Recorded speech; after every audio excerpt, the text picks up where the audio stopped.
ममता को हुआ मुसाफिर से प्यार। जनाब, ये कहानी उत्तर प्रदेश के रायपुर की है। बहुत सालों की बात है। रायपुर गांव में नदी के किनारे एक हरिवंश नाम के वैद्य जी रहते थे, जिनकी एक इकलौती बेटी थी जिसका नाम ममता था। वैद्यराज हरिवंश की एक अकेली ममता ही सहारा थी। वैद्य जी जड़ी बूटियों से निर्मित हर बीमारी का दवा बनाकर गांव और शहर तक पहुंचाने का काम करते थे। एक दिन की बात है, अकेली नदी में ममता नहा रही होती है कि उसी जगह से कोई एक व्यक्ति की बॉडी बहते हुई उस नदी में आई, जिसे देख उसने उस बॉडी को बाहर खींचकर निकाला और उसके पेट को दबाने लगी, जिससे उसके अंदर से गया हुआ पानी बाहर आ जाए। जनाब, पानी तो बाहर आया, लेकिन मुसाफिर को होश नहीं आया। तब ममता अपने मुख से यानी मुंह से उसे भाप देने की प्रयास करने लगी और वो सफल हो गई, यानी उस मुसाफिर को होश आ गया।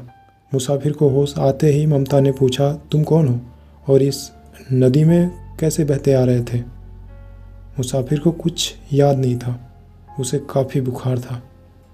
तब ममता उसे अपने घर लिया कर साथ चली गई और अपने पिता हरिवंश यानी वैद्यराज को सारी घटना बताई। तब वैद्यराज उस मुसाफिर के लिए जड़ी बूटी से निर्माण करके दवा बनाते हैं और उसके सिर पर लगाते हैं, जिससे मुसाफिर का बुखार धीरे धीरे उतरने लगता है। जैसे ही मुसाफिर ठीक होता है तो वो कहता है, मैं कहाँ हूँ? वैद्यराज हरिवंश कहते हैं, बेटा तुम हिमाचल के पालन गांव में हो। अच्छा ये बताओ, तुम्हारा नाम क्या है? जनाब, तब मुसाफिर अपना पता और नाम सुंदर बताता है और कहता है, मैं अब यहाँ से जा रहा हूँ।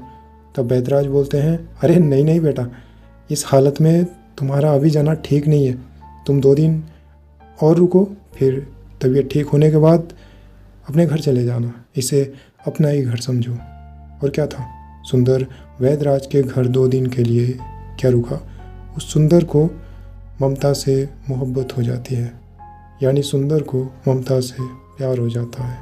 तीसरे दिन सुंदर यानी मुसाफिर जाने ही वाला था कि ममता उसे किसी बहाने से रोक लेती है और उस दिन वैद्यराज किसी मरीज को दवा लेकर शहर गए होते हैं। जनाब, अपने पिता वैद्यराज के ना होने पर मुसाफिर के बार बार कहने पर ममता उसके साथ संबंध स्थापित कर लेती है, यानी उससे संबंध बना लेती है और पूरा दिन उसके साथ रहती है। और फिर उस दिन सुंदर से ममता ने पूछा, क्या तुम मुझसे विवाह करोगे? तो सुंदर बोला, हाँ, लेकिन मुझे घर से निकले हुए बहुत दिन हो गए हैं।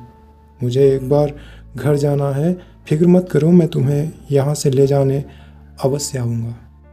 और जनाब, मुसाफिर सुंदर अगले ही दिन ममता को दिलासा देकर वो चला गया और धीरे धीरे 3 महीने निकल गए और वो नहीं आया।